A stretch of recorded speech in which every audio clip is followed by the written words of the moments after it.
அப்பாடா! சாய்வு நாற்காலி சரவணனை தாங்கிக் கொண்டது. பகல் முழுவதும் இடுப்பு ஒடிய நாற்காலியில் அமர்ந்து குனிந்தபடி வேலை செய்த களைப்புக்கு அந்த நாற்காலி இதமாக இருந்தது. இருண்ட கைகளையும் மேல்புறமாக தூக்கி தலைக்கு வைத்துக்கொண்டு கழுத்து வலியை சிறிது சமனப்படுத்துவதில் ஈடுபட்டான்.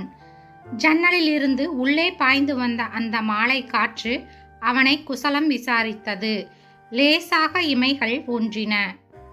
அதே சமயம் நாசி வழியே புகுந்த கதம்ப மனமும் காப்பியின் நறுமணமும் சட்டென விழிகளை மலர்த்தின. சரளா பூங்கொடியென எதிரில் நின்றிருந்தாள். இளம் வண்ண நைலான் சேலையும் அதற்கேற்ப மஞ்சள் நிற ட்விங்க்லிங் நைலான் சட்டையும் அவளது தாளம்பூ மேனியை பன்மடங்கு அழகாக கூட்டி காட்டின. பிறை நெற்றியில் செஞ்சாந்தும் விழிகளில் தீட்டிய மையும் இதழ்களில் ஒளிர்ந்த புன்னகையும் அவனை வசீகரித்தன. கர்வத்தினால் அவன் உள்ளம் நிறைந்தது. களைத்த மனதிற்கு மென்மையும் இன்பமுமான காட்சி. புன்முறுவலுடன் அவளையே நோக்கினான் சரவணன். அவளது கவர்ச்சியும் அவனது முகமலர்ச்சியும் அடுத்த கணமே புஸ்வானமாக போவதை அவன் எதிர்பார்க்கவில்லை. காப்பியின் நுரை பட் பட்டென்று வெடித்து அவனை அருந்தும்படி அழைத்தது. அதை ருசித்து குடித்த பின்னர், அம்மாடி சரளா, இப்போது எனக்கு எத்தனை ஆனந்தமாக இருக்கிறது தெரியுமா என்றான். சரி சரி, டிஃபனை சாப்பிடுங்களேன். தியேட்டருக்கு படம் பார்க்க போகலாம். ரொம்ப நன்றாக இருக்கிறதாம். சீக்கிரம் ட்ரெஸ் பண்ணிக்கொள்ளுங்கள், போய்விட்டு வரலாம். டிக்கெட் கிடைக்கும். அவனை துரிதப்படுத்திக் கொண்டே கண்ணாடி கருகில் சென்று அவளது முடியை சீர் செய்து கொண்டாள். இன்றைக்கா? வேண்டாம் சரளா, எனக்கு ஒரே தலைவலி. ஆபீஸில் வேலை அதிகம். சீறி வந்தன சரளாவின் சொற்கள். இப்போதுதானே ஆனந்தமாக இருக்கிறது என்றீர்கள். அப்படித்தான் தலைவலி இருக்குமோ? உன் அழகான தோற்றமும் ருசியான காப்பியும் எத்தனை ஆனந்தம் என்று சொன்னால் இந்த அசட்டு பெண் புரியாமல் பேசுகிறதே. அசடுதான் நான். இப்போது கிளம்பப் போகிறீர்களா இல்லையா? தலைவலி என்கிறேன், புறப்பட வேண்டும் என்கிறாயே. சரவணன் அங்கலாய்ப்புடன் சொன்னான். கெஞ்சியோ கொஞ்சியோ சரளா பேசியிருந்தால் சரவணன் அவள் ஆசையை கெடுக்காமல் கிளம்பியிருப்பான். ஆனால் சரளாவின் சுபாவம் அப்படி இல்லையே. அவளது குணம் அறிந்த சரவணனாவது நிலைமை மீறிவிடாமல் செய்திருக்கலாம். ஆனால் அவனுக்கு உண்மையாகவே தலைவலியும் களைப்பும் மிகுதியாக இருந்தன. என்ன செய்வான்? என்னோடு வர இஷ்டமில்லை என்று பளிச்சென்று சொல்லுங்களேன். ஏன் பூசி மெழுக வேண்டுமாம்? போன மாதம் அத்தை பின் வந்தபோது ஜுரமாக இருந்த உடம்போடு அவள் கூப்பிட்டதும் போகவில்லையா நீங்கள்? என்ன இருந்தாலும் நான் நொண்டிதானே. சிடுசிடுத்த குரலோடு அழுகையும் வெடித்து வந்தது அவளுக்கு. சரவணனுக்கு சூடு ஏறியது. ஆனாலும் சமாதானமாக, பைத்தியம், ஆரம்பித்து விட்டாயா உன் பல்லவியை என்றான். உண்மையை சொன்னால் உடம்பு எரிச்சலாகத்தானே இருக்கும். என் உண்மையை கண்டுவிட்டாய்? உன்னோடு நான் சினிமாவுக்கு வந்ததே இல்லையா இந்த 6 மாதத்தில்? டாக்ஸியில் போய் டாக்ஸியில் திரும்பி வந்திருக்கிறோம். என்னோடு கூட நடந்து வந்திருக்கிறீர்களா? அழுகையில் ஆத்திரமும் ஏக்கமும் கலந்து ஒலித்தது. சரவணன் புரியாதவனாக அவளை நோக்கினான். என்ன சொல்லுகிறாய்? நீ நடந்து வந்தால் என்ன, டாக்ஸியில் வந்தால் என்ன? நடந்து வரும்போதுதான் பார்ப்பவர்கள் கண்களுக்கு என் ஊனம் தெரியும். உங்களை பரிதாபமாக பார்ப்பார்கள். உங்களுக்கு அவமானமாக இருக்கும். அதனால்தான் டாக்ஸியில் அழைத்து போகிறீர்கள். சரவணன் திகைத்தான். என்ன இப்படியான ஊகம் உனக்கு? இதோ பார் சரளா, உன் காலின் நிலையை தெரிந்துதானே நான் கல்யாணம் செய்து கொண்டேன். நீயாக ஏதேதோ கற்பனை செய்து கொள்ளாதே. அதையே தான் நானும் சொல்கிறேன். நொண்டி என்று தெரிந்துதானே கல்யாணம் செய்து கொண்டீர்கள். அப்படி இருக்க ஏன் என்னுடன் 4 பேர் எதிரில் வருவதில்லை? அழுத்தமாக வினவினாள் அவள். ஐயோ ஐயோ, பட் பட் என்று தலையில் அடித்து கொண்டான். அதற்கு சந்தர்ப்பம் நேரவில்லை. சினிமாவுக்கு டிக்கெட் எடுக்க சீக்கிரம் போக வேண்டும். நம்மால் கிளம்ப முடிகிறதில்லை. அதனால் டாக்ஸியில் போகிறோம். வரும்போது சோர்ந்திருப்பதால் பஸ்ஸுக்கு நின்று தவம் கிடக்காமல் ஆட்டோ ரிக்ஷாவில் வருகிறோம். இது கூட உனக்கு தவறாகப்படுகிறதே. ஆஹா, என்ன அபார ஊகம்! அவன் விட்டதை தொடர்ந்தாற்போல அருகில் இருக்கும் கோயிலுக்கும் சபாவுக்கும் பக்கத்து வீட்டு பரிமளாவோடும் மாடி வீட்டு மஞ்சுளாவோடும் போகும்படி சொல்லிவிடுகிறீர்கள். அதற்கு எப்படியும் நடந்துதானே போய் வர வேண்டும். பீச்சுக்கு போவதானாலும் இருட்டின பிறகு போகிறோம். யாரும் நம்மை கவனிக்க இயலாத நேரம் அது இல்லையா? உங்கள் மனம் எனக்கு புரியாதா? புரிந்த லட்சணம் இதுதானா? மாறி மாறி இருவரும் ஸ்வரம் பாடுபவர்களைப் போல பேசினார்கள். இன்று என்னுடன் வந்தால்தான் நம்புவேன், சரளா சவால் விட்டாள். சரவணனால் தாங்க முடியவில்லை. வீணாக குற்றம் சுமத்துகிறாள் என்ற வேதனையோடு தலைவலியின் வேதனையும் சேர்ந்தது மட்டுமல்ல, சற்று முன் இளம் உள்ளத்தில் ஊற்றாக சுரந்த இனிய எண்ணங்கள் காற்றிழந்த பலூன் போல ஆகிவிட்டதும் அவனை ஆத்திரமடைய செய்தது. முடியாது, எனக்கு தலைவலி அதிகமாகிவிட்டது என்றான் உறுதியாக. அம்புபட்ட பறவை போல சரளா துடித்தாள். இஷ்டமில்லாமல் கல்யாணம் செய்து கொண்டு இப்படி இம்சை செய்ய வேண்டுமா என்று தன் அலங்காரங்களை ஆவேசத்தோடு கலைத்தாள். ஆமாம், இஷ்டமில்லைதான். என்ன செய்வாய்? போ. சரவணனும் எல்லை மீறி படபடத்தான். விசும்பலுடன் சரளா சமையலறைக்குள் புகுந்து கொண்டாள். சற்று முன் கண்கவர் கட்டழகியாக கவர்ந்தவள் இப்போது கைகேயியின் அவதாரமாக போவதைக் கண்டு சரவணன் சலிப்புடன் கண்களை மூடிக்கொண்டான். புயலடித்து ஓய்ந்தாற்போல் அறையில் மௌனம் சூழ்ந்தது. ஆனால் புயல் சரவணனின் உள்ளத்திலே புகுந்து கொண்டது. சரவணன் தன் நண்பனின் கல்யாணத்திற்காக திருச்சிக்கு சென்ற போதுதான் சரளாவை கண்டான். கோயிலில் புறப்பட்ட கார் மெதுவாக ஊர்ந்து கொண்டிருந்தது. காரை ஒட்டினாற் போல இளம் பெண்களின் குழு ஒன்று மாப்பிள்ளையை கேலி வார்த்தையால் சீண்டிக்கொண்டே வந்தது. காரின் மறுபக்கத்தில் நண்பர்கள் வாயரட்டையோடு வந்து கொண்டிருந்தனர். பேண்டும் நாதஸ்வரமும் மாறி மாறி இனிய கானத்தை பொழிந்து கொண்டு முன்னே செல்ல, முன்பக்கமாக ஆண்களும் காரின் பின்னால் பெண்களுமாக மகிழ்ச்சியோடு பேசிக்கொண்டே வந்து கொண்டிருந்தனர். அப்போதுதான் இளம் பெண்களின் இடையே சரளாவை கண்டான் சரவணன். கதம்ப மலரில் ரோஜாவாக அவள் தனி சோபையுடன் காட்சி தந்தாள். நண்பனை கேலி செய்வதை கூட மறந்தவனாக அவளையே ஓரக்கண்ணால் கண்டு ரசித்தான் சரவணன். தற்செயலாக இரண்டொரு முறை சரளா அவன் விழிகளை சந்திக்க நேர்ந்தது. தன்னையே ஆர்வத்துடன் உறுத்து பார்ப்பதை உணர்ந்து நாணத்தினால் கன்னங்கள் குளிய வேறுபுறம் திரும்பி மற்றொரு பெண்ணுடன் பேசுவது போல பாவனை செய்தாள். அவள் உள்ளம் செய்த புரட்சி வாயை கட்டிவிட்டதோ என்னவோ, அவளையும் அறியாது கண்கள் அவனிடமே ஓடி ஓடி திரும்பின. நாணமும் குறும்பும் பரவியிருந்த அந்த மலர் முகத்தில் திடீரென ஒரு வாட்டத்தை கண்டான் சரவணன். செவ்விதழை அரிசி பற்களால் கடித்துக் கொள்ளுவதிலிருந்து அவள் மனத்தில் ஏதோ துயரம் பொங்குகிறது என்று உணர்ந்தான். விழிகளில் ஏக்கமும் நிராசையும் நிழலாடுவதைக் கண்டு அவனுக்கு தாளவில்லை. ஏன் பளிங்கு முகம் கலங்குவானேன்? ஏழை இல்லை என்று நகைகளும் பட்டாடையும் பறைசாற்றுகிறதே. ஏக்கத்திற்கும் நிராசைக்கும் என்ன காரணம்? சரவணனின் உள்ளம் கரையில் போடப்பட்ட மீனைப் போல தவித்தது. சில நிமிடங்களுக்கு பிறகு பெண் வீட்டில் நடந்த நிச்சயதார்த்த சடங்கின் போது அவனுக்கு விடை கிடைத்து விட்டது. அந்த பெண் அவசர அவசரமாக கூடத்திலிருந்து உட்புறம் சென்று கொண்டிருந்த போது அவளை கண்டு சரவணன் அதிர்ச்சியடைந்தான். சரளா விந்தி விந்தி நடந்து உள்ளே போய்விட்டாள். திருமண கூடத்தில் நடந்து கொண்டிருந்தவை ஒன்றுமே சரவணன் கவனத்தில் இல்லை. மெதுவாக மாடியில் தனி இடத்தை அடைந்தான். மூக்கும் முழியுமாக ஆளை கவர்ந்திழுக்கும் அழகை படைத்த ஆண்டவன் ஏன் காலில் கஞ்சனாக மாறிவிட்டார் என்று மனம் நொந்தான். அவளது முகம் காட்டிய பாவனைகளுக்கு இதுதான் காரணம் என்று நிச்சயித்து கொண்டவன் வெகுநேரம் சிந்தித்து ஒரு முடிவுக்கும் வந்தான்.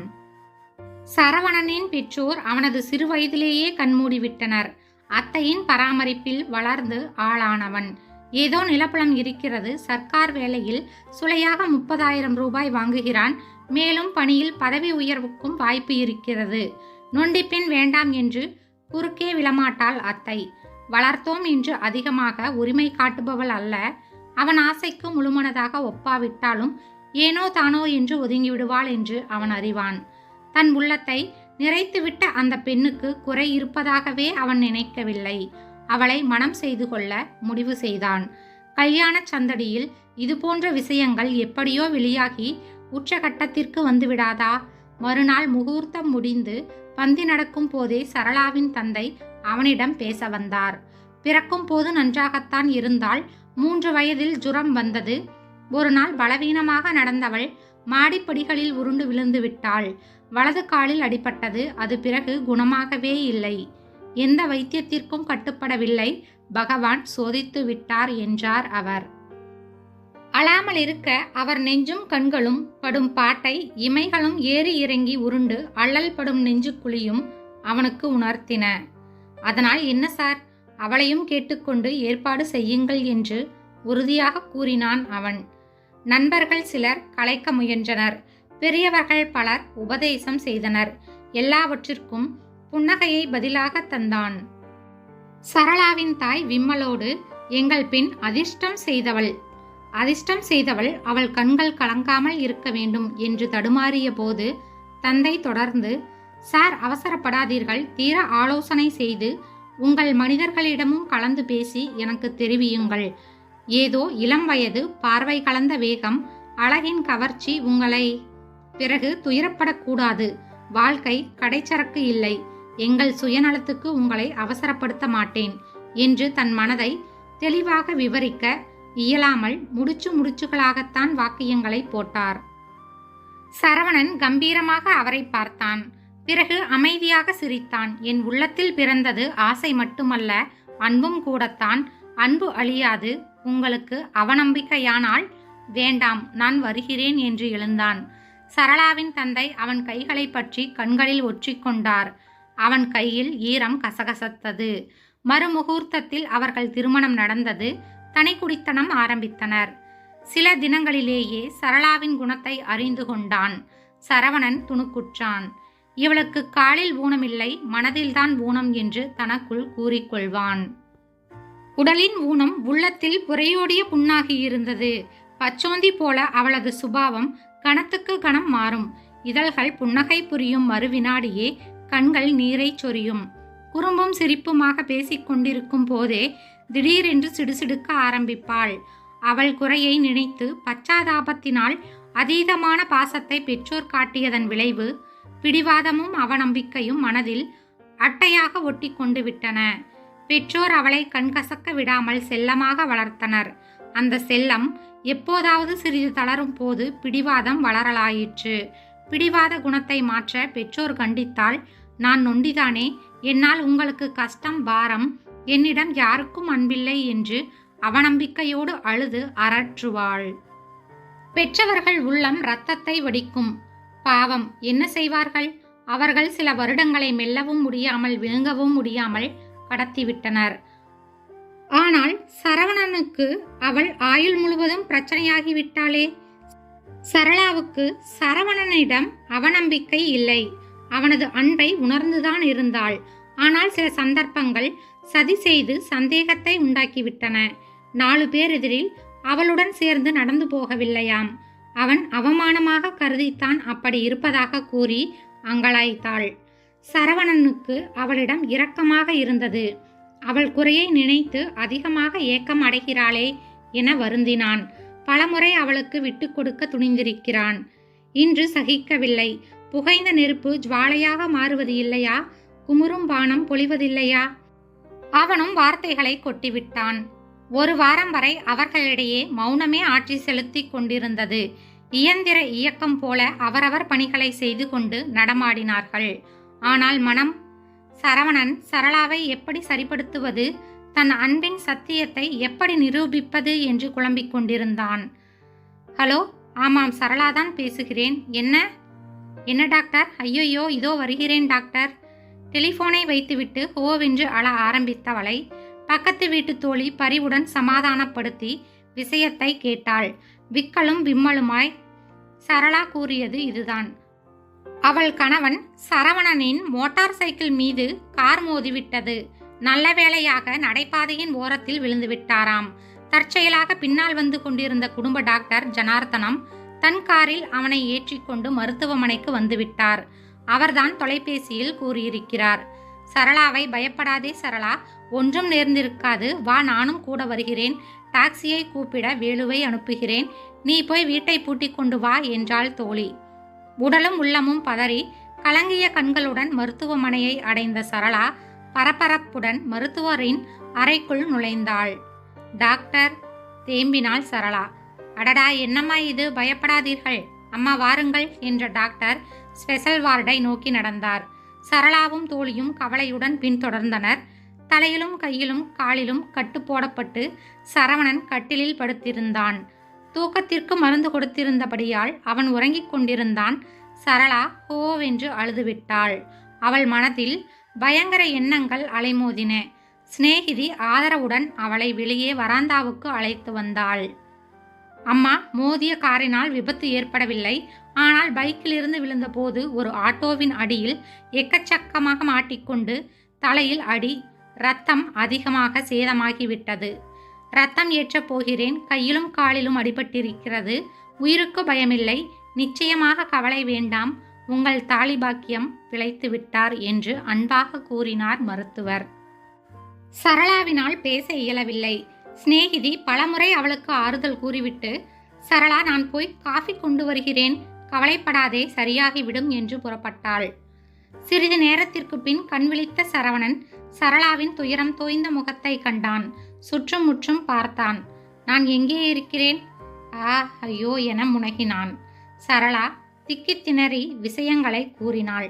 அழாதே சரளா, கைதான் ரொம்பவும் வலிக்கிறது, கலன்று விட்டது போல இருக்கிறது என்றான். வலியினால் அவனது அழகிய முகம் வாடிய மலர் போல துவண்டு இருந்தது. சரளாவின் கண்களில் நீர்ப்பெருக்கு நிற்கவே இல்லை. சரளா, நேற்றுதான் நான் நினைத்தேன். என்ன தெரியுமா?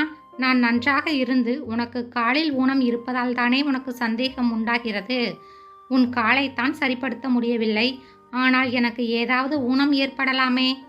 அப்போதாவது... ஐயோ, என்ன பேச்சு இது? என்னை கொல்கிறீர்களே. சரளாவின் உள்ளங்கை சரவணனின் வாயை பூட்டு போட்டார் போல அடைத்தது. அவள் கையை காயம்படாத ஒரு கையால் எடுத்து பிணைத்து கொண்டான். உனக்கு அவமானமாக இருக்குமா? நாம் நிம்மதியாக இருக்கலாம்.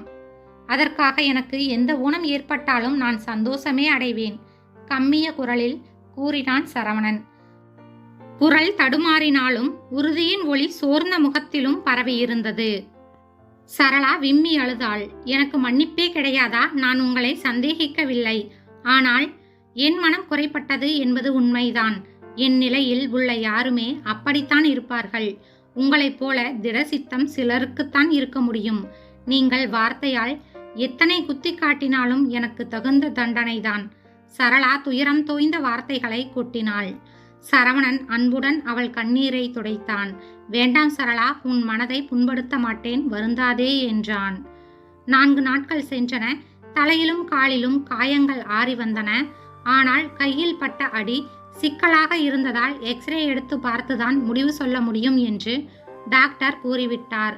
சரளா முள்ளின் மேல் நிற்பவள் போல நாட்களை கழித்தாள். எக்ஸ்ரே எடுத்த பின் நிலைமையை அறிய அவள் உள்ளம் காற்றில் ஆடும் தீபம் போல் நடுங்கிக் கொண்டிருந்தது. உள்ளே நுழைந்த மருத்துவரின் முகத்தையே தீனமாக ஏறிட்டு பார்த்தாள் அவள். டாக்டர், நீங்கள் அதிர்ஷ்டக்காரர்தான். கையில் ஒரு குறையும் இல்லை. தொடர்ந்து சிகிச்சை செய்து கொண்டால் சில தினங்களில் சரியாகிவிடும் என்றார் மலர்ந்த முகத்துடன். சரளாவின் கன்னங்களில் ஆனந்த கண்ணீர் வழிந்தது. அதற்கு பின் அவள் குணமே மாறிவிட்டது. கணவனுக்கு வந்த விபத்தில் மனைவியின் மன ஊனம் திருந்திவிட்டது. ஒரு பெரிய நன்மைக்காக சிறிது கஷ்டப்பட வேண்டி இருந்ததை நினைத்து சரவணன் ஆச்சரியமே அடைந்தான். ஆபத்தினால் சத்தியம் பிரகாசிக்கிறது என மகிழ்ந்தான். இந்த கதை உங்களுக்கு பிடிச்சிருந்தா மறக்காம லைக் அண்ட் சப்ஸ்கிரைப் செய்யவும். நன்றி.